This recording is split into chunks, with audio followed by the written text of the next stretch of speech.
प्रसाद यस्या प्रसादन्न गति कुतयपि दयं स्तुवं स्तस्य प्रभु श्री हरिनंदन मम जीवन सर्वस्व भक्त्या नौमि पुनः पुनः राधा कृपामयं मुकुं श्री गुरुदिन तारकं प्रभुं श्री गौर गोपालं भक्त्या नौमि पुनः पुनः अजानुलंबित भुजौ कनकावदातु संकीर्तनैकपितरौ कमलायुताक्षौ विश्वम्भरौ द्विजवरौ जुगधर्मपालौ वन्दे जगत्प्रियकरौ करुणावतारौ आनन्दलीलामय विग्रहाय हेमाव दिव्यच्छवि सुन्दराय तस्मै महाप्रेम रस प्रदाय चैतन्य चंद्राय नमो नमस्ते निरानन्दमिदं सर्वं प्रेमानन्दस्पदीकृतं जेन तं सततं वन्दे नित्यानन्दं जगद्गुरुं श्रीअद्वैत नमस्तुभ्यं कलिजन कृपानिधे गौरी प्रेम प्रदानाय श्री सीतापतये नमो लादिनी स्वरूपाय गौरांग सुहृदाय च भक्त शक्ति प्रदानाय गदाधर नमस्तुते प्रणमामि श्रीमासं तमादं पंडितं मुदा श्रीगौरंग कृपापात्रं कीर्तनानन्दमानसं गौरी प्रेमो प्रदावैव सर्वत्र समदर्शिने नारायण सुताय च श्रीमन्नरहरये नमो बरापीडाभिरामं मृगमदतिलकं कुण्डलाक्रान्तगण्डं कञ्जाक्षं कुम्भकण्ठं स्मेतसुभगमुखं साधरेणस्तवेनुं श्यामं शान्तं त्रिभंगं रविकरो वसनभूषितं वैजयन्त्यां वन्दे वृन्दावनस्थयुवतिशतवृतं ब्रह्मगोपालवेशं नमो नलिननेत्राय वेणुवाद्यविनोदिने राधाधर सुधापानं शालिने वनमालिने हे कृष्ण करुणा सिंधु दीनबन्धु जगत्पते गोपेश गोपिकान्त राधाकान्त नमस्तुते मुखं करोति वाचालं पङ्गुं लङ्घयते गिरिं यत्कृपातमहं वन्दे परमानन्दमाधवं तप्तो काञ्चन गौरांगी राधे वृन्दावनेश्वरी वृषभानुसुते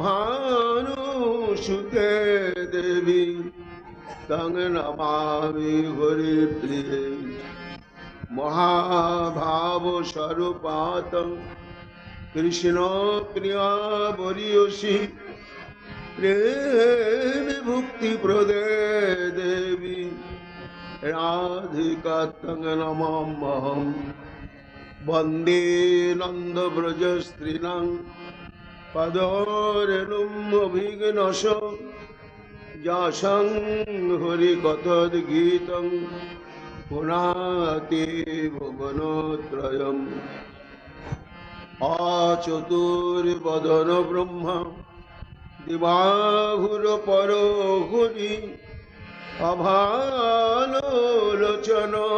शम्भुर् भगवान् बदरायणि यां प्रभयन्तमनुपेतमपेतकृतं द्वैपायन विरह कातरया जुहाव पुत्रिति तन्मया तयतरवयोभिरेदुस्तं सर्वभूतहृदयमुनिमानतस्मि तमादिदेवं करुणानिधानं तमालवर्णं सुहितावतारम् अपारो संसार समुद्र सेतुं भजामहे श्रीभागवत स्वरूपं वंशाकल्पतरुभ्यश्च कृपा सिन्धुभ्येव च पतितानां पावनेभ्यो वैष्णवेभ्यो नमो नमो निताय गौर हरि बोल। जय रूप सनातन भट्ट रघुनाथ श्रीजीव गोपाल भट्ट दास रघुनाथ भक्ति भरे बंदी छय गोसाइर चरण जहाँ हईते विघ्न नाश अभीष्ट पूरण। जय गौर भक्त वृंद गौर जदर प्राण सबे मिले देह मोरे निताय गौर भक्ति दान निताय गौर हरि बोल निताय गौर हरि बोल निताय गौर हरि बोल। जय जय निताय गौर हरि बोल हरि बोल।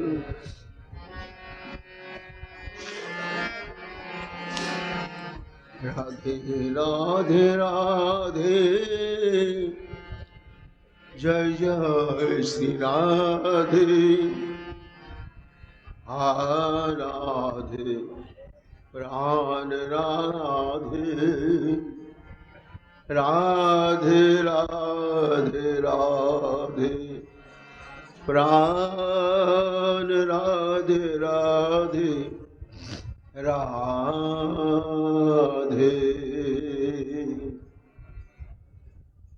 जय श्री राधे। याद पाद पद्म नख चंद्र मणिच्छटाया विस्फूर्जितं किमपि गोपो बुद्धस्य दर्शि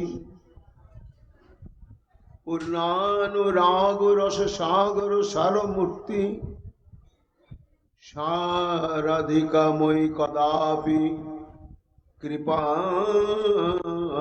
करोतु।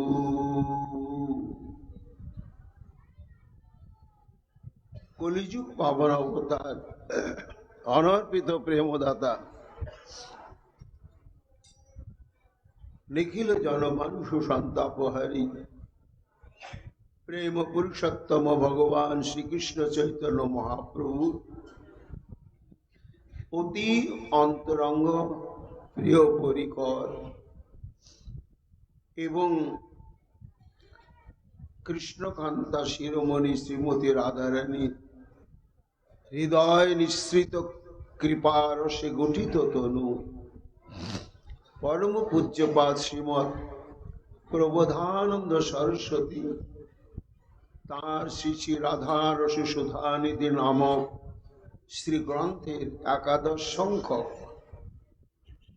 श्लोके अपार करुणामयी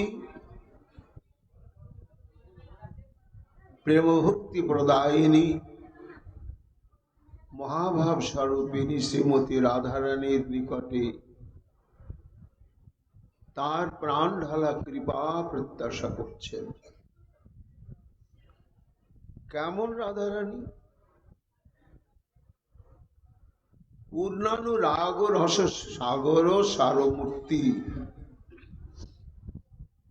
যিনি পরিপূর্ণতম অনুরাগ রস, সেই রসকে যদি মন্থন করে তার স্বাদ উঠানো হয়, তাহলে যে বস্তু হয় সেই বস্তুর উপাদানে গঠিত বিগ্রহ বা মূর্তি যে রাধারানী, সেই রাধারানীর আমি কৃপা কণা প্রার্থনা করি। সরস্বতী পাক, সে রাধারানীকে কোথায় তুমি দর্শন পেলে, আর কি পরিবেশই পেলে, আর তার মধ্যেই তুমি কি অনন্য সাধারণ এমন মহিমা, এমন বৈশিষ্ট্য এবং গুণরাশি তুমি অনুভব করছো, যার জন্য, তারই কৃপা পাবার জন্য তোমার অন্তঃকরণে এমন সুতীব্র বলবতী তৃষ্ণার উদ্ভব হয়েছে। তার উত্তরে সরস্বতী পাদ বলছেন, যৎ পাদ পদ্ম নখ চন্দ্র মণিচ্ছটায়া বিস্ফুর্জিতং কিমপি গোপ বধূষ অদর্শী। করুণাময়ী, তোমারই কৃপার সৌভাগ্যের দ্বারা স্বীকৃতি প্রাপ্ত হয়ে আমি তোমার দর্শনের সৌভাগ্য প্রাপ্ত হয়েছি। কেমন অবস্থায়? একটা বিশেষ অবস্থা।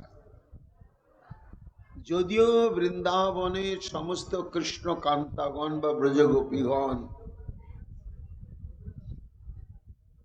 তারা শত শত কোটি বৈকুণ্ঠেশ্বরী লক্ষ্মীর সঙ্গে তুলনীয় নয়, এমন তারা সৌভাগ্যবতী।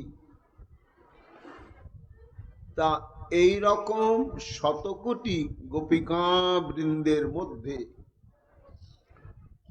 তুমি যখন থাকবে, বয়সে আকৃতিতে সব একই রকম, কিন্তু তার মধ্যে কোনটি তুমি,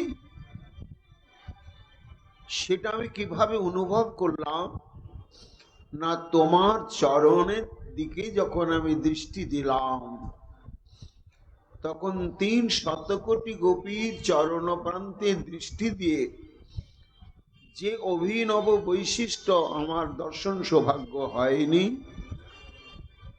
প্রেমময়ী তোমার চরণ নখাগ্রে আমার এই দৃষ্টি নিপতিত হওয়ার সঙ্গে সঙ্গে যা হয় না, হবার নয়, অশ্রুতপূর্ব অদৃষ্টপূর্ব তোমার চরণ নখরমণির অদ্ভুত দিব্যাতি দিব্য বিভূতির মহিমা দর্শন করলাম। তখনই জানলাম তুমি সর্বনায়িকা শিরোমণি এবং অনুরাগের ঘনীভূত স্বরূপ বিশিষ্ট। এমন যে তুমি, তোমার একটু করুণার অভিলাষী রাধারানী। কেন না, ব্রহ্মাণ্ডে এমন কেউ নেই, অনন্ত কোটি ব্রহ্মাণ্ড যার করুণার প্রত্যাশায় নিরন্তর যোগীগণ যোগ সাধনা করছে, কর্মীগণ কর্ম সাধনা করছে, জ্ঞানীগণ জ্ঞানের জ্ঞানালোকের সরণি ধরে যারা এগিয়ে চলেছে, এবং রসিক ভাবুক ভক্তগণ যাকে প্রেমের পথে পাবার জন্য অবিশ্রান্ত আরাধনায় ব্যস্ত রয়েছেন। এমন যে দুর্লভ তোমার প্রীতম শ্যাম সুন্দর, সেই স্বয়ং শ্যাম সুন্দর পর্যন্ত তোমার এক বিন্দু কৃপা কণা পাবার জন্য নিরন্তর প্রত্যাশী।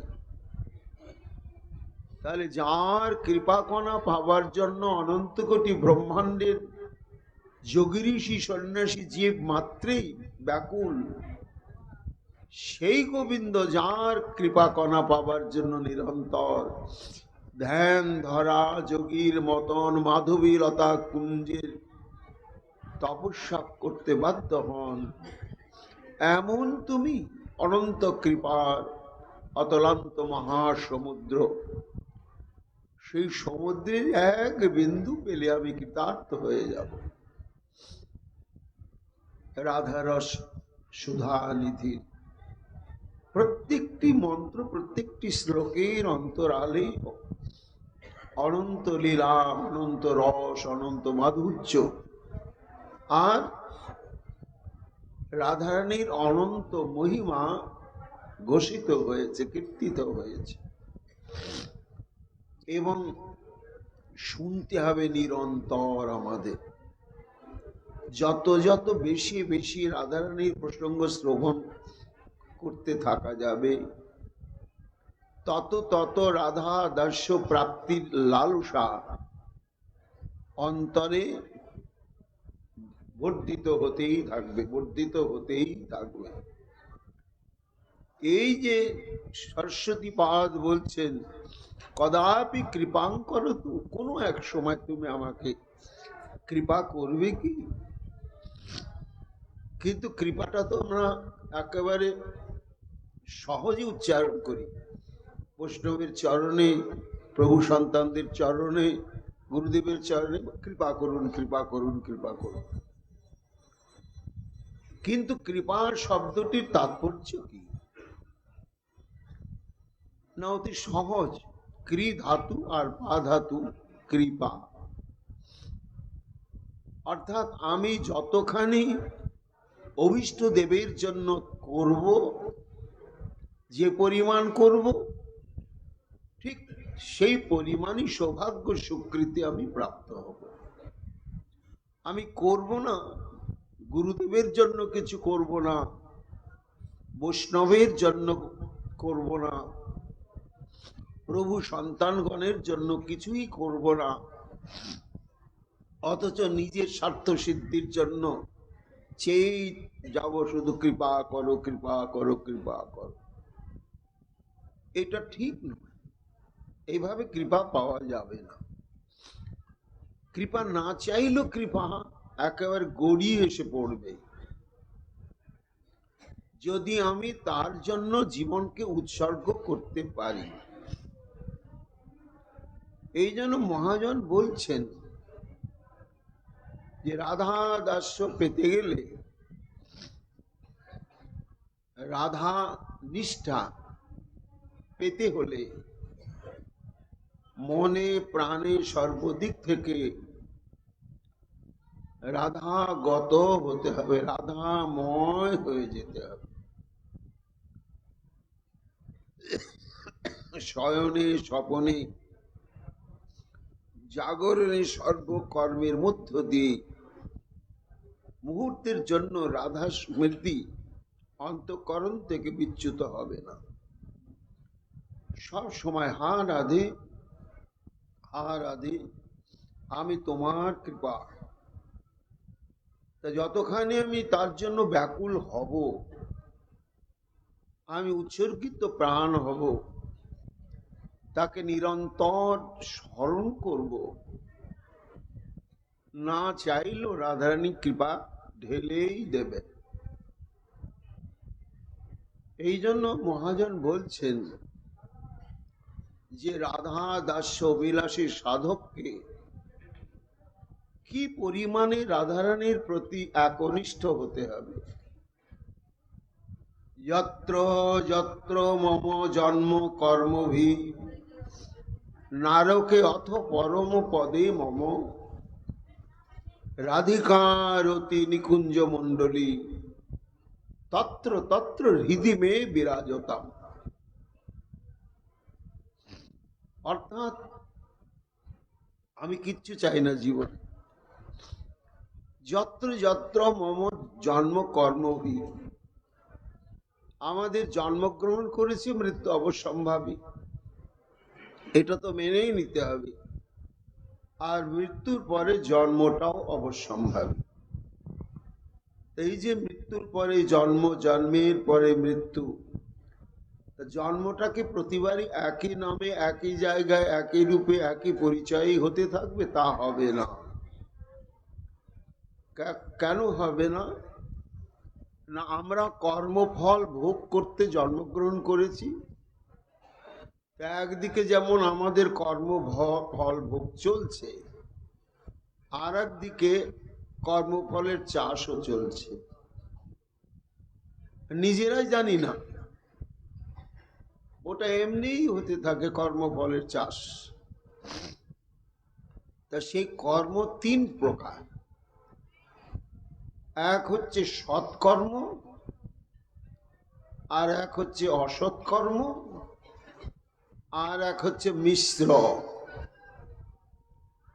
অর্থাৎ কিছু সৎকর্ম করছি, কিছু অসৎকর্ম করছি। আবার কেউ সৎকর্ম করছেই না, অসৎকর্মই করছি। কেউ অসৎকর্ম করছি না, সৎকর্মই করছি। তা তিন প্রকার যে আমরা কর্ম করি, আমাদের জন্ম ওই কর্মফলের বিচার অনুসারেই হবে।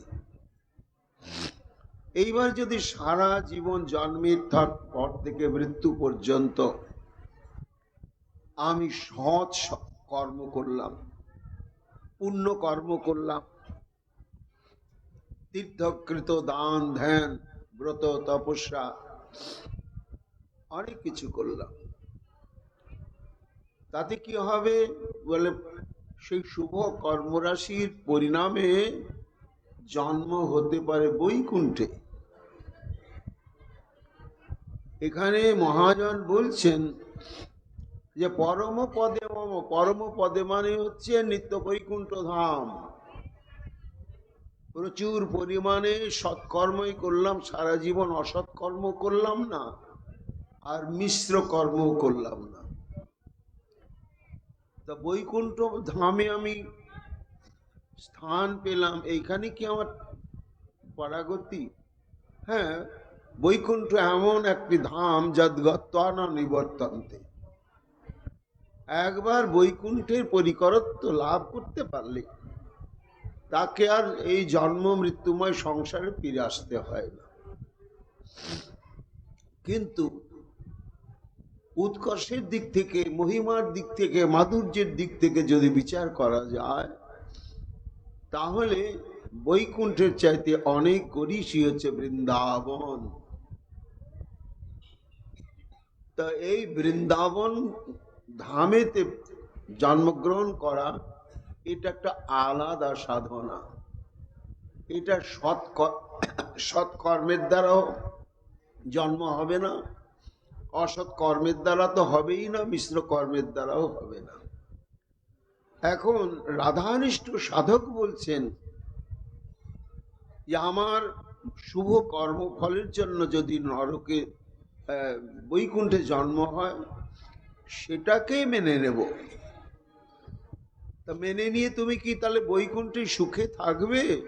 বলে না, কর্মফল বিচারের জন্য আমি বৈকুণ্ঠ ধাম প্রাপ্ত হলাম, কিন্তু সেইখানে গিয়েও আমি বৈকুণ্ঠের অনুধ্যানে থাকব না।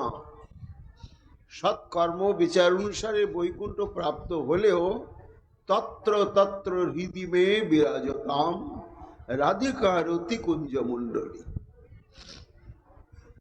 যদি সৎকর্মের পরিণামে আমি বৈকুণ্ঠেও যাই, তাহলে বৈকুণ্ঠ নাথের প্রতি আকৃষ্ট না হয়ে অন্তরে অন্তরে সর্বক্ষণ বৃন্দাবনে নিভৃত নিকুঞ্জে রাধা দাসী হয়ে যুগল সেবায় চিন্তন করব।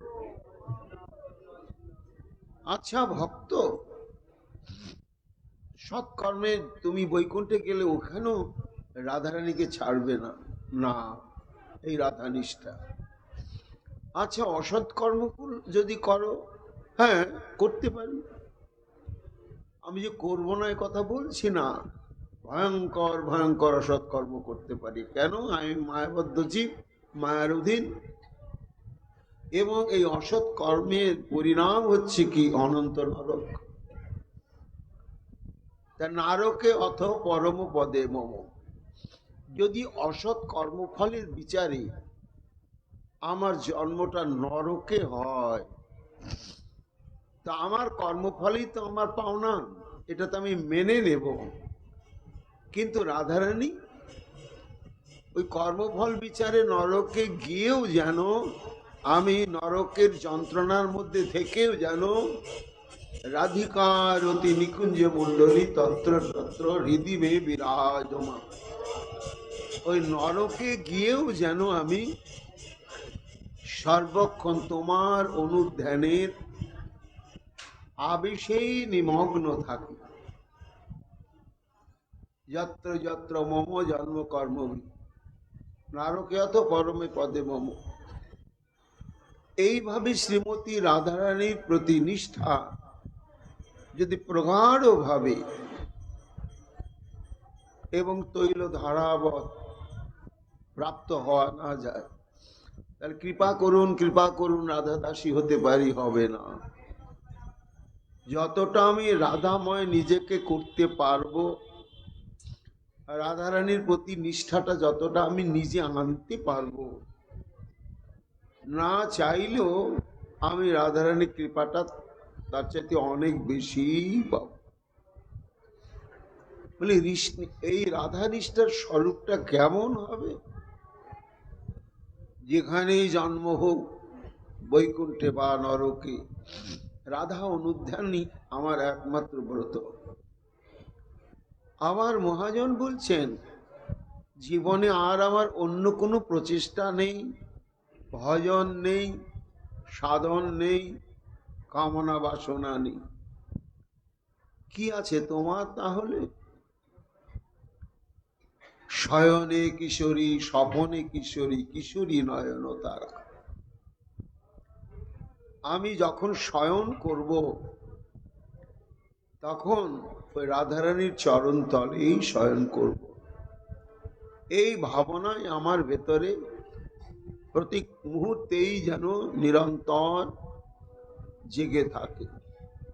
স্বপনে কিশোরী, রাধারানীর চরণ প্রান্তে শয়ন করেছি, এই স্মরণ করে ঘুমিয়ে স্বপ্নে যেন আমি রাধারানীকেই দর্শন করি।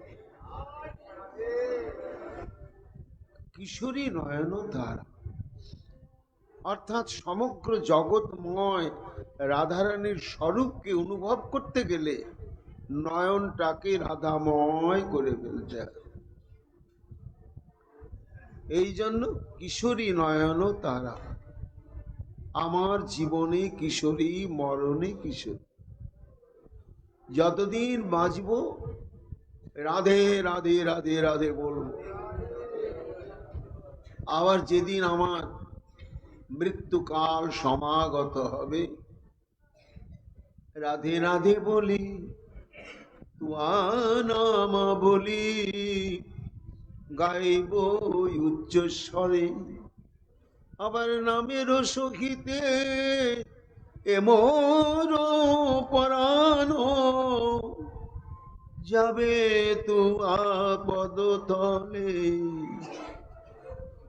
এই হচ্ছে সাধকের নিষ্ঠা, ইচ্ছা, ব্রত, সংকল্প, যে তোমার দাসী যদি হতে না পারি রাধারানী, এ জন্মে আর হতে পারলাম না, হওয়ার কোনো সম্ভাবনা দেখছি না, তাহলে তোমার চরণে সর্বশেষ ওই একটাই নিবেদন, যে অন্তিম কালে মুখে একবারে যেন হা রাধে এই শব্দটি আমি উচ্চারণ করতে পারি। মরণে কিশোরী, কিশোরী গলা আরো হারা, কিশোরী বিহনে নাচিয়ে পরাণে, কিশোরী করিলাম সার। বলছেন কে? ব্রজের মধুমতি আর গৌরলীলা ঠাকুর নরহরি। রাধা পারম্যবাদী তিনি প্রবোধানন্দ সরস্বতীর মতন, কেননা তিনি বুকটা উঁচু করে বলতে পারেন শ্রীকৃষ্ণকে আমি একটি তৃণের মতো দেখি না। কেন এত বড় অহংকার? আমি রাধা দাসী। এই যে আমি রাধা দাসী, এই অভিমানের অহংকারে আমি কৃষ্ণকে তৃণের মতো দেখি না। কেন না শ্রীকৃষ্ণই আমার চাটুকার হতে বাধ্য হবে রাধারানীর সঙ্গ পাবার জন্য। তা কতখানি রাধা নিষ্ঠা! কিশোরী বিহনে নাজিয়ে পরাণে কিশোরী করিলাম সার। কিশোরী ভজিয়া জনম যাইবে কিছু না চাহি আর। কিশোরী ভজন কিশোরী সাধন কিশোরী কল্পতরু। কিশোরী নামেতে উপাসনা হবে কিশোরী জগৎগুরু। বলে জগৎগুরু কিশোরী, এটা কি করে বলা হচ্ছে?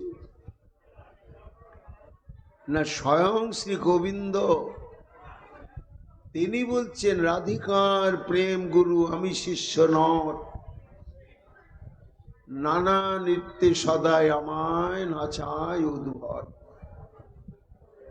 অখিল ব্রহ্মাণ্ডপতি শ্রী গোবিন্দ যাকে গুরু বলে স্বীকার করে নিয়ে চরণে শরণাগত হলেন, তিনি তো আদি জগৎ গুরু, তিনি আমাদের রাধারানী। সর্বশেষে বলছেন এই বৃন্দাবন নিষ্ঠাটি আনতে হবে রাধা দাস্য প্রাপ্ত হতে গেলে। কেন? কিশোরী ভজনে থাকি বৃন্দাবনে কিশোরী পুরাবে আস। কহে নরহরি ভজিলে কিশোরী ব্রজভূমে হবে বাস। এই বৃন্দাবনে চিরকালের জন্য বাস সৌভাগ্য পেতে গেলে রাধারানীর কৃপা। আর এই সৌভাগ্যটি নির্ভর করবে নিজের ঐকান্তিক লালসার উপরে। বিলাপ কুসুমাঞ্জলিতে পূজ্যপাদ রঘুনাথ দাস গোস্বামী চরণ প্রার্থনা করছেন, রাধে তোমার এই কুণ্ডে আমার সম্যক বাস হোক আর সম্যক স্থিতি হোক। সাধারণ অর্থ করলে দুটো শব্দের একই অর্থ। সম্যক রূপে বাস মানে সম্যক রূপে থাকা, আর সম্যক রূপে স্থিতিও মানে থাকা। তো একটি কথা বোঝাবার জন্য এরকম দুটো শব্দ ব্যবহার করলেন কেন গোস্বামী পাদ? না তার পেছনে কারণ আছে। সংস্থিতি আর সংবাস, সম্যক বাস আর সম্যক স্থিতি। সম্যক বাসটা কাকে বলা হয়? না রাধাকুণ্ডবাসী, স্থায়ী ঠিকানা তার রাধাকুণ্ড, কিন্তু বিভিন্ন প্রয়োজনে গোটা পৃথিবী ঘুরে বেড়ান। তা যেখানে যান, লন্ডনে গেলে বলেন পরিচয়টা আমি রাধাকুণ্ডবাসী। এই যে রাধাকুণ্ডে যে তিনি বাস করছেন এটা ঠিক, কিন্তু নিজের প্রয়োজন সাধনের জন্য রাধাকুণ্ডের সীমানার বাইরে যাচ্ছে, বাস করেন ফিরে এসে রাধাকুণ্ডেই। এটাকে সম্যক বাস বলছে। দাস গোস্বামী পাদ বলছেন এই সৌভাগ্য প্রথম আমি চেয়েছিলাম, কিন্তু দেখলাম এতে আমার নিষ্ঠার গাঢ়তা থাকছে না। তাই এই রাধাকুণ্ডে আমার সম্যক সংস্থিতি হোক। সেটা কেমন? না এই রাধা কুণ্ডে আমি বসবাস শুরু করলাম, রাধা কুণ্ডের সীমানার বাইরে শরীরে প্রাণ থাকতে আর কখনো যাব না। এটার নাম হচ্ছে সংস্থিতি। সম্যক রূপে স্থিতি, যতই প্রয়োজন পড়ুক আমি রাধাকুণ্ডের সীমানার বাইরে যাব না। তা এইরকম যে সংস্থিতির সৌভাগ্য লাভ হবে, ওটাও নিজের আত্মী ব্যাকুলতা, হাহাকার এবং তজ্জনিত শ্রীমতী রাধারানীর কৃপা। কহে নরহরি ভজিলে কিশোরী ব্রজ ভূমি হবে বাস। বর্তমান শ্লোকে প্রবোধানন্দ সরস্বতী পাদ কিঙ্করী স্বরূপের আবেশে শ্রীমতী রাধারানী কৃপা প্রার্থনা করছে। করতে গিয়ে তার দৃষ্টি পড়েছে রাধারানীর চরণের প্রতি। তো সেই চরণের বৈশিষ্ট্য কি না, চরণের যে নখর শ্রেণী রয়েছে সেই সম্পর্কে বলতে গিয়ে বলছেন নখ চন্দ্রমণি ছটায়া বিস্ফুজিতম। অর্থাৎ রাধারানীর যে চরণের প্রত্যেকটি অঙ্গুলির অগ্রভাগে নখ রয়েছে, সেই নখ হচ্ছে পূর্ণ চন্দ্রের ন্যায় কান্তি বিশিষ্ট, কিন্তু তার বিশেষণ দিচ্ছেন বিস্ফুজিতম। বিস্ফুজিতম এই শব্দটার অনুবাদ কি না, পরিষ্কার করে কোনো টিকাকার বা অনুবাদকারী পরিষ্কার করে বলেন। কোন কোন অনুবাদকারী বলেছেন ওই বিস্ফুজিতম শব্দটি ব্যবহার করেছেন।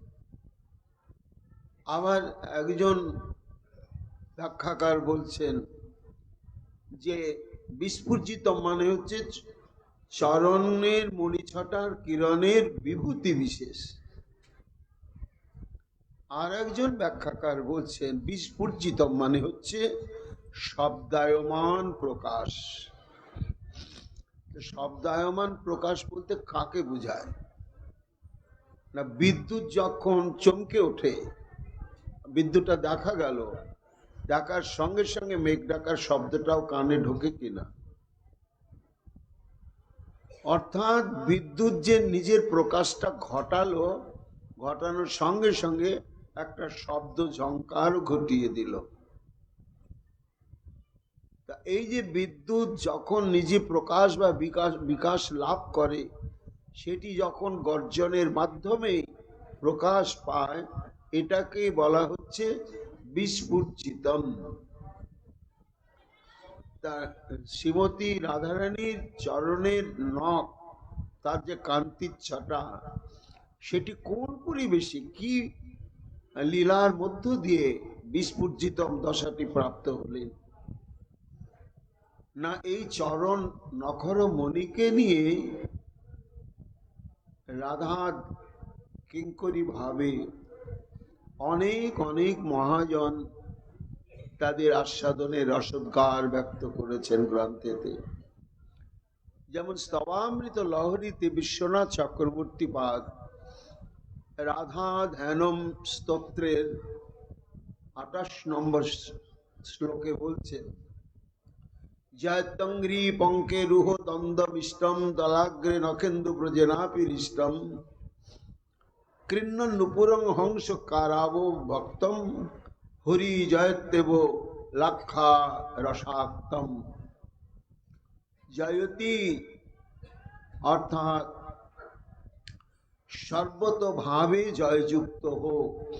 কি জয়যুক্ত হবে না, অঙ্ঘ্রি পঙ্কেরুহ দ্বন্দ্বম, আমার শ্রীমতী রাধারানীর চরণ যুগলের জয় হোক, জয় হোক, জয় হোক, সর্বোৎকর্ষের সঙ্গে বিরাজিত থাকুন। চক্রবর্তীপাদ হঠাৎ কেন বলছেন এই কথা, কি দেখলেন তাতে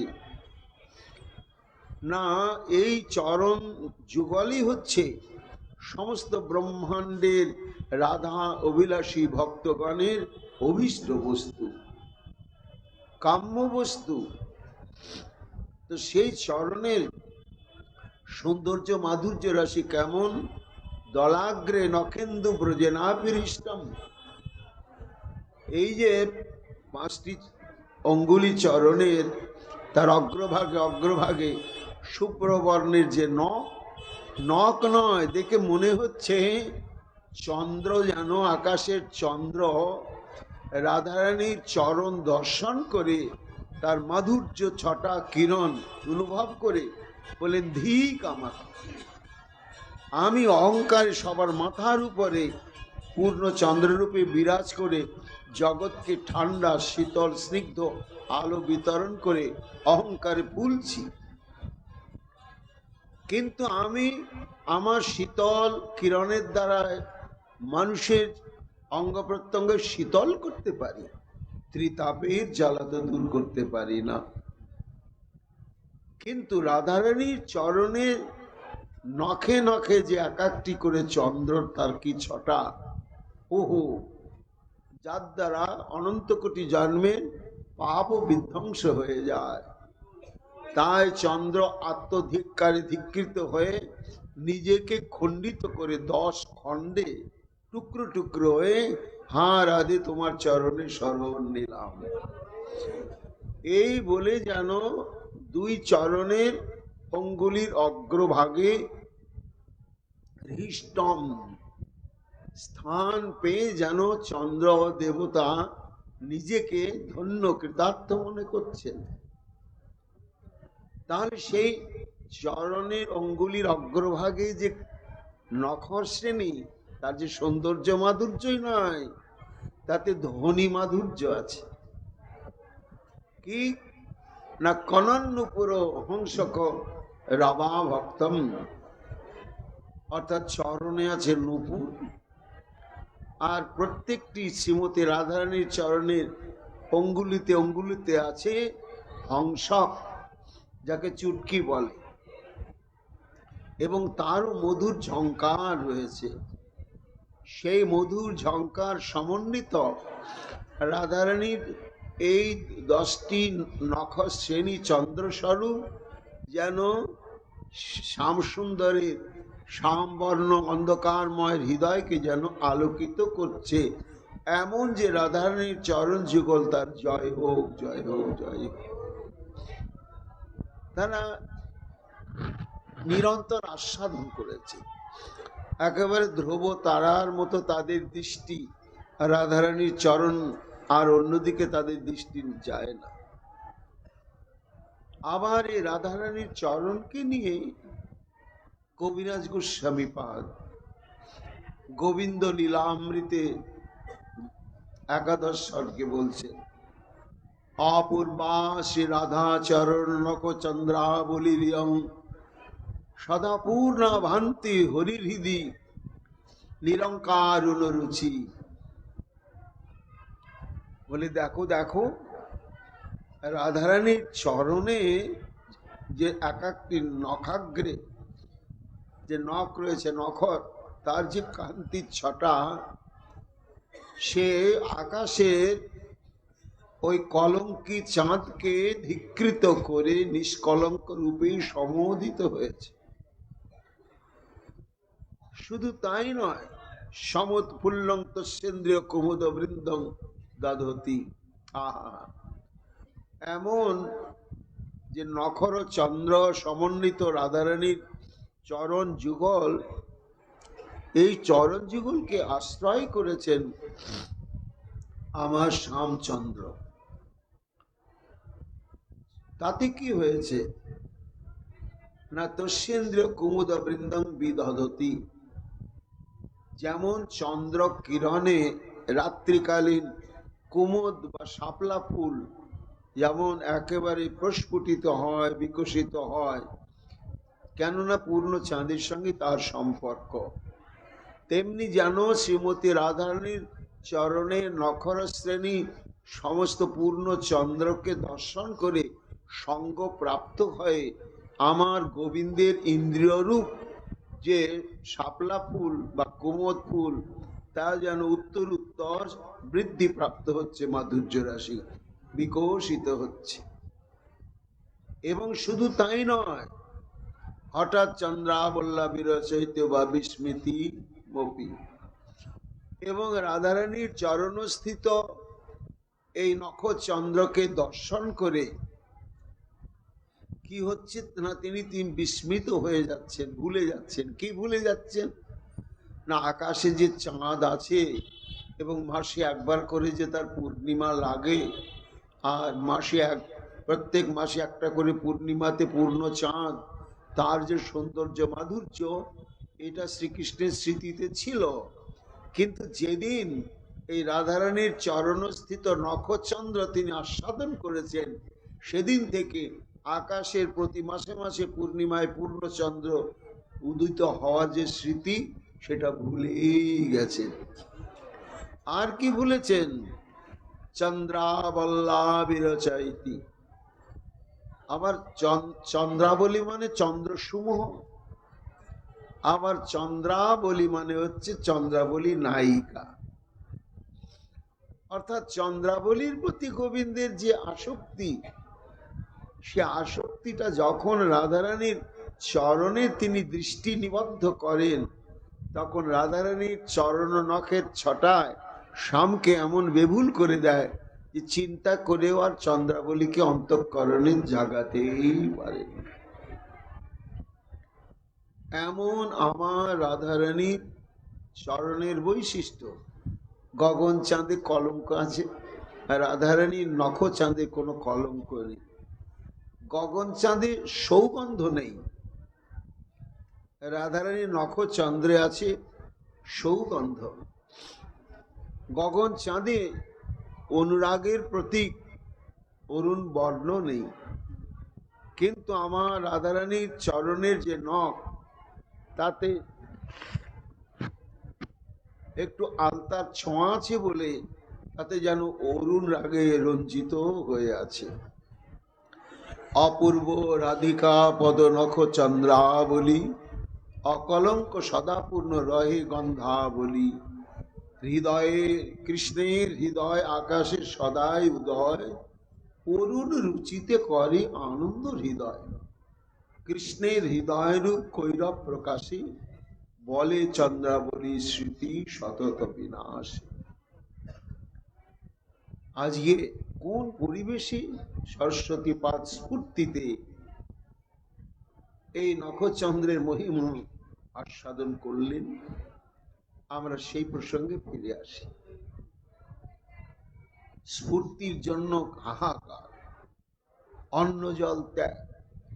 একটু তুমি সাক্ষাৎ দেখা দাও না দাও, স্ফূর্তিতে ধরা দাও রাধারানী, তাহলেও প্রাণটা রক্ষা হবে। এই বলে শরণনিষ্ঠ সাধক যখন অন্ন জল ত্যাগ করে, নিদ্রাদি পরিত্যাগ করে, শুধু হাহাকার করতে থাকে, তখনই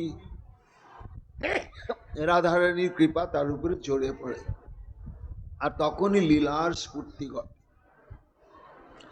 তা লীলার স্ফূর্তি হয়েছে, কি স্ফূর্তি হয়েছে না,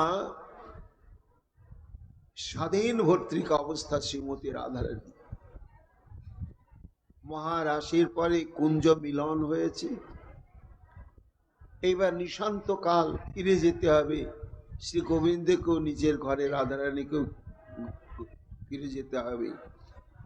কিন্তু সেই উদ্ভ্রান্ত সম্ভোগ লীলাতে রাধারানী এবং গোবিন্দের বেশভূষা, বনমালা, শ্রক, চন্দন, কুঙ্কুম সব এলো মেলো বিধৌত একেবারে হয়ে গেছে।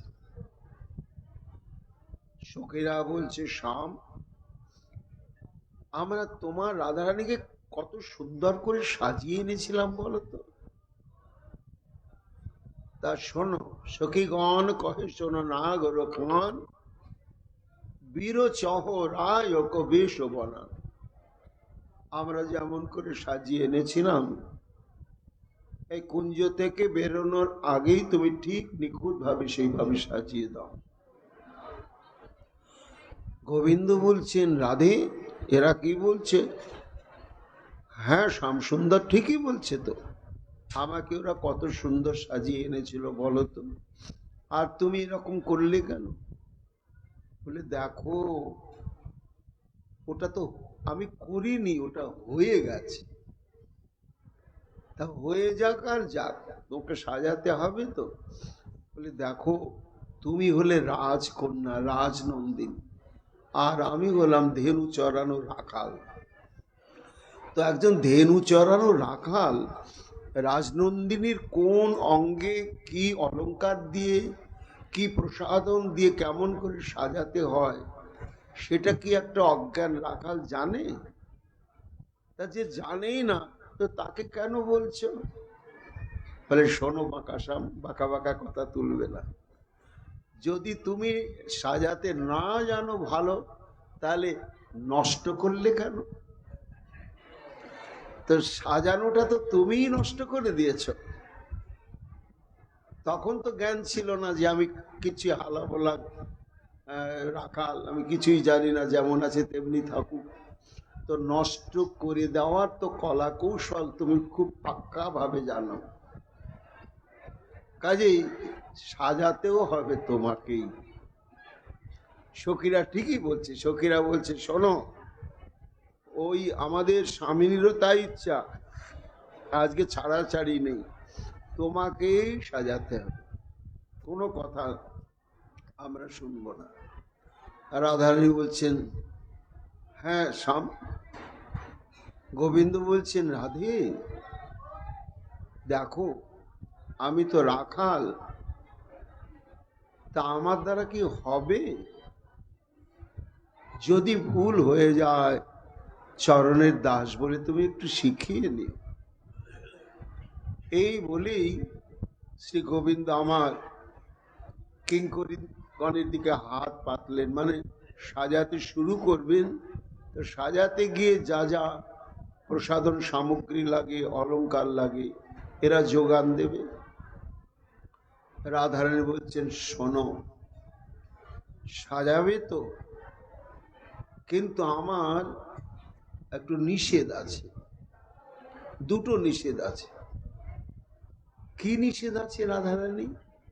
না, প্রথম নিষেধ হচ্ছে তুমি যে আমার নখাগ্র থেকে শিখাগ্র সুসজ্জিত করবে, করতে গেলে তো আমার অঙ্গাদি দর্শন এবং স্পর্শ ঘটবে।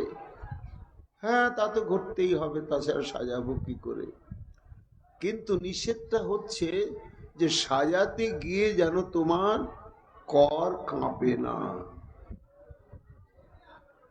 অর্থাৎ কাঁপে না কি? হ্যাঁ কাঁপে।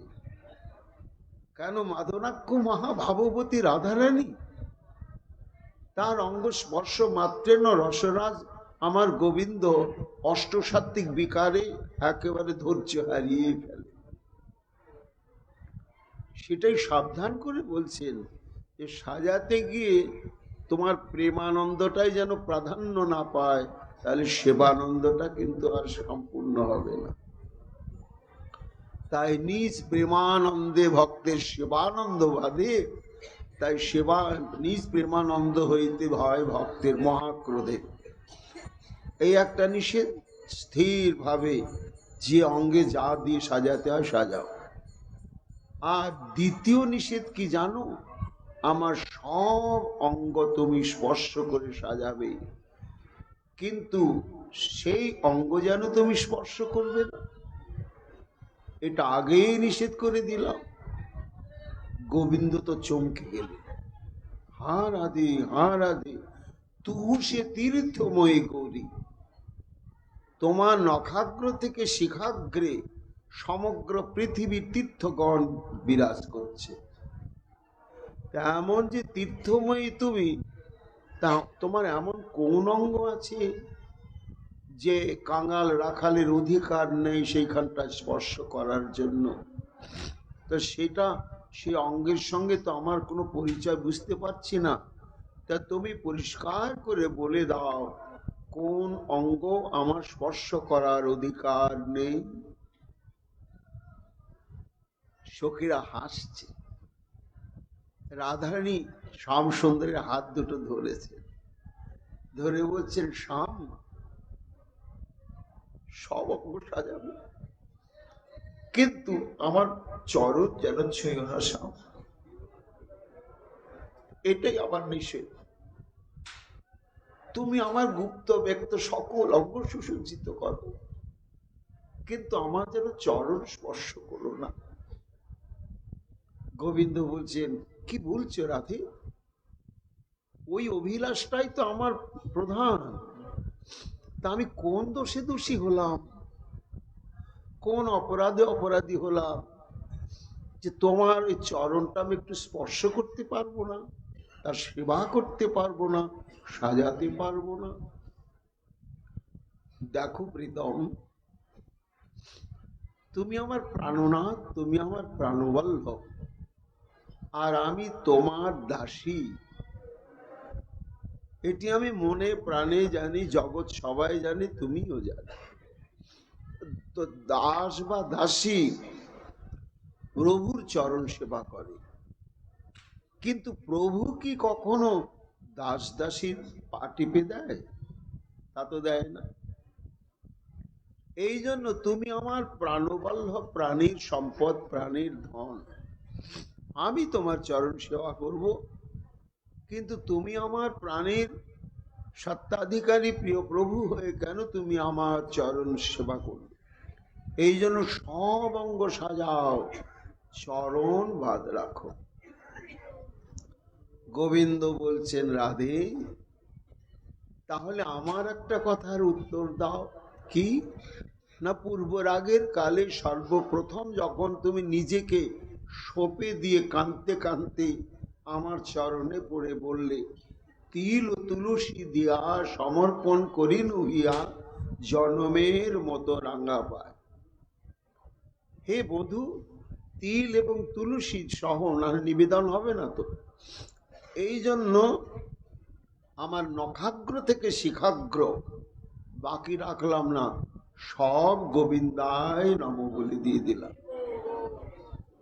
এই বলে যে তুমি আত্মসমর্পণ করলে, তা তখন কি তোমার চরণ দুটো বাকি রেখে তুমি আমাকে সঁপে দিয়েছ?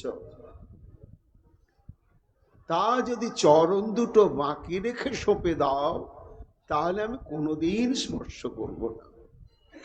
রাধারানী চমকে উঠে একেবারে কান্নায় ভেঙে পড়লেন। না স্বাম, আমার আত্মোৎসর্গে বাকি কিছু আমি রাখিনি। পাপ পুণ্য, ইহকাল পরকাল, শুভ অশুভ, আমার নখাগ্র থেকে শেখাগ্র, পবিত্র অপবিত্র অঙ্গ কিচ্ছুই বাকি রাখি নাই, সবই গোবিন্দায় নম বলে দিয়ে দিয়েছি। গোবিন্দ বলছেন, তাহলে এতক্ষণে বুঝলে? তাহলে ওই চরণটাও তুমি আমাকে দিয়ে দিয়েছ? হ্যাঁ, হিসাবে তো তাই হয়ে যাচ্ছে শ্যামসুন্দর। তাহলে আমাকে যদি তুমি দিয়ে দাও, তাহলে তোমার সব অঙ্গ যেমন আমার সম্পত্তি, তেমনি তোমার চরণ দুটো আমারই সম্পত্তি। তা আমাকে তুমি দিয়ে দিয়েছ, সেটা আমার চরণ, এখন আমি আমার ইচ্ছা মতো আমি সাজাবো। তখন রাধারানী বলছেন, শ্যাম আমি হেরে গেলাম, আর আমি বাধা দেব না তোমাকে, তুমি আমায় সাজাও। তখন শ্রী গোবিন্দ আমার রাধারানীকে রত্ন সিংহাসনে বসালেন এবং চরণকে সুসজ্জিত করার সংকল্প নিয়ে সিংহাসনের নিচের দিকে বসলেন, আর রাধারানীর অনাবৃত চরণ দুটি নিজের কোলের উপরে তুলে নিলেন। সেই চরণ নিমেষ নয়নে দেখছেন। তুমি মান করেছিলে, তখন বলেছিলাম, স্থল কমল গঞ্জনম মম শিরসি মম হৃদয় রঞ্জনম। সেই চরণ এতদিন পরে আমি পেলাম। সাজানোর আগে একবার নির্নিমেষ নয়নে চরণের শোভা মাধুর্য দর্শন করছে। কিঙ্করী সেইখানেই দাঁড়িয়ে আছে, উন্মুখ হয়ে যদি সেবার সৌভাগ্য একটু পাওয়া যায়। শ্যাম সুন্দর যদি সাজাতে গিয়ে কোনো বস্তুর প্রয়োজনে এই কিঙ্করীর দিকে একটু তাকে যদি বলে, ওটা এনে দাও, তাহলে তো আজকে আমার যুগল সেবার সৌভাগ্যে আমি কৃতকৃতার্থ হয়ে যাব। তা ওইখানে দাঁড়িয়ে দাঁড়িয়ে সেই রাধারানীকেই দেখছে, এই আমার ঈশ্বরী, এই আমার স্বামিনী, এই আমার রাধা। গর্বের হৃদয়টা স্ফীত হচ্ছে। কি স্বরূপে তিনি দেখছেন? চরণ কোলের মধ্যে নিয়ে চরণের তলায় বসে আছেন শ্রী গোবিন্দ, রত্নাসনে বসে রয়েছেন। সে রাধারানীর স্বরূপটা কি অনুভব করলেন না? পূর্ণানুরাগ রস সাগর সারমূর্তি, অর্থাৎ পরিপূর্ণ অনুরাগ রস মন্থন করতে করতে করতে করতে যে শেষ সার পদার্থ, সেই সার পদার্থের দ্বারা এই আমার ঈশ্বরী রাধারানীর মূরতিখানা, সেটি অনুভব করছেন কিঙ্করী।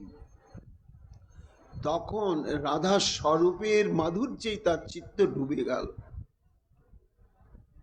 তা সেই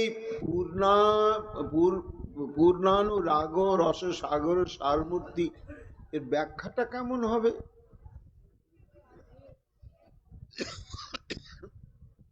না, রসশাস্ত্র বলছেন প্রেম তার সার পদার্থ হচ্ছে স্নেহ, স্নেহের সার পদার্থ হচ্ছে প্রেম, স্নেহ, মান, মানের সার পদার্থ হচ্ছে প্রণয়, প্রণয়ের সার পদার্থ হচ্ছে রাগ, রাগের ঘনীভূত সার পদার্থ হচ্ছে অনুরাগ, আর অনুরাগের সার পদার্থ হচ্ছে গিয়ে ভাব। আর ভাব আরো গাঢ় হয়ে ঘন হয়ে সার হয়ে গেল, তখন তার নাম হলো মহাভাব। আর এই মহাভাব আরো ঘন গাঢ় হয়ে গিয়ে হলো অধিরূঢ় মহাভাব। আবার এই অধিরূঢ় মহাভাব গাঢ় হতে হতে তখন যে বস্তুটি প্রস্তুত হলো তার নাম হচ্ছে মদনাক্ষ মহাভাব। এই মদনাক্ষ মহাভাব উপাদানের দ্বারা দেখছেন রত্নাসনে সেই আমার ঈশ্বরী উপবেশন করে আছেন অপূর্ব প্রেম ও ভাবনায় আবিষ্ট হয়ে। আর চরণ তলে চরণকে অলক্তক রসে সুসজ্জিত করবার সংকল্প নিয়ে কোলের মধ্যে শাম চরণটাকে নিয়ে আগে সাজানোর আগে একবার নয়ন ভরে দর্শন করছে। কিঙ্করী একবার দেখছেন শ্যামসুন্দরের দিকে, আর একবার দেখছেন মহাভাবের সার বস্তু দিয়ে গঠিত রাধারানীর অপূর্ব মূরতি খানার দিকে। এইবার শ্যামসুন্দর চরণ দেখছে। চরণ দর্শন করতে করতেই মহাজন বলছেন, যাবক রচয়িতে সচকিত লোচন পদশয়ে বয়ান সঞ্চার, অধর রাগশয়ে বুঝি অনুভব করু কোন অধিক বুঝিয়া। দেখছেন রাধারানীর চরণতল রাঙা। তা রাধারানীর চরণতল রাঙা, এখন লাল টুকটুকে। আচ্ছা, তা আমার ঠোঁট দুটো তো লাল টুকটুকে। তো গোবিন্দ দেখছেন মনে মনে যে আমার ঠোঁট দুটোই বেশি লাল না রাধারানীর চরণ তলাটাই বেশি লাল? তা দেখছেন না না না, আমার অধর ওষ্ঠ কি লাল, তার চাইতে অতীব সুরঞ্জিত রক্তিম আভা সংযুক্ত হচ্ছে রাধারানীর চরণ। তাই বুঝি অনুভব করুক কোনো অধিক উজিয়া। সখী দেখো দেখো কানুক রঙ্গ, রায়ক বেশ বনাওত অভিমত, নিরখী নিরখী প্রতি অঙ্গ। রাধারানীর এইভাবে সাজাবার আগে প্রত্যেকটি অঙ্গ প্রত্যঙ্গে যে অনবদ্য অতুলনীয় অভূতপূর্ব মাধুর্য সিন্ধু রয়েছে তা তারই আস্বাদন করতে করতে করতে করতে যখন চরণে সে দৃষ্টি পড়লে, চরণ বিভূষণ মণিগণে উলো শ্যাম মূরতি পরতে, যে চরণ তলে দৃষ্টি পড়ল, হঠাৎ অন্তঃকরণে এক অভিলাষ জাগলো। কি না, চরণ দর্শন মাত্রে ন, চরণ হেরি শরণ নিতে মুছু জীবন আসরি। জগৎ আমার চরণে শরণ নেয়, আর আমি যখন অঙ্গীকার করে নিই, শরণাগত রূপে বরণ করে নিই, তখন তারা নিজেকে কৃতকৃতার্থ মনে করে। তা আমিও আজকে রাধারানীর চরণে চিরকালের জন্য আত্মবিকৃত হয়ে শরণ নেব। তাই চরণ হেরি শরণ নিতে অন্তরে করো আসরি। তখন শরণ নেবেন তো, রাধে তোমার হয়ে যাব। তো শরণ নিতে গিয়ে চরণের দিকে তাকিয়ে দেখছেন দুটি চরণ, আর তাতে 5 5 10টি অঙ্গুলি। তখন শ্যাম চিন্তা করছে যে রাধারানী তো একটা চরণ নয়, যুগল চরণ, আর প্রত্যেকটি চরণের অগ্রভাগেতে আবার 5 5 অঙ্গুলি আছে, আর আমি তো একটা। আহা, এই 10টা অঙ্গুলিতেই যদি আমি 10 রূপে রূপায়িত হয়ে 10টা রূপ ধারণ করে হ্যাঁ রাধে তোমার হলাম বলে শরণ নিতে পারতাম, তাহলে আমার জীবন সার্থক হতো। গোবিন্দের মনে এই রকমই অদ্ভুত বাসনা জাগলো। আর যেই জাগলো, আর উনি হঠাৎ চরণের দিকে তাকিয়ে দেখছে, ও হো হো, আনন্দে বুকটাকে চেপে ধরেছেন যে দেখো বিধাতা আমার অপূর্ণ বাসনাকে পূরণ করে দিলে। কি দেখলেন না, রাধারানীর 2 চরণে যে নখ রয়েছে অঙ্গুলির অগ্রভাগে, প্রত্যেকটি নখে নখে প্রতিবিম্বিত হয়েছে একটি করে শ্রীকৃষ্ণ। কি অদ্ভুত দৃশ্য! এই চরণে 5টি শ্রীকৃষ্ণ, আর এই চরণে 5টি শ্রীকৃষ্ণ, 10টি শ্রীকৃষ্ণ। আর স্বয়ং শ্রীকৃষ্ণ দেখছেন, অহো বিধাতা, অহো বিধাতা, আমার মনের অভিলাষ পূরণ করলে তুমি। আমি 10 রূপ ধারণ করে এই রাধারানীর 10টি নখর চরণারবিন্দে আজ হা রাধে তোমার হলাম বলে আশ্রয় গ্রহণ করতে পারলাম। এই ভাবতে ভাবতেই শ্যামসুন্দর আমার প্রেম রাজ্যে প্রবেশ করে প্রেম ও বিকারে প্রকম্পিত হতে লাগলেন। সাত্ত্বিক ভাবের উদয় হয়ে গেল। এদিকে কিঙ্করী দাঁড়িয়ে রয়েছে। রাধারানী দেখছে, আরে কোথায় সাজাবে, আর সাজাতে গিয়ে নিজেই ঘামছে, থরথর করে কাঁপছে এবং অস্ফুট ধ্বনি করছে। এরকম হলো কেন? এই এই তুমি কিরকম সাজাবে, কিরকম সাজাবে, এই বলে যে চরণ দুটো সঞ্চালন করেছেন সহসা অতর্কিতে। আর তখনই একটি অদ্ভুত ঘটনা ঘটল। কি ঘটল না, ওই যে প্রত্যেকটি অঙ্গুলিতে এক একটি করে চটক বা হংসক রয়েছে, আমার 2 চরণে 2 গাছি নুপুর রয়েছে।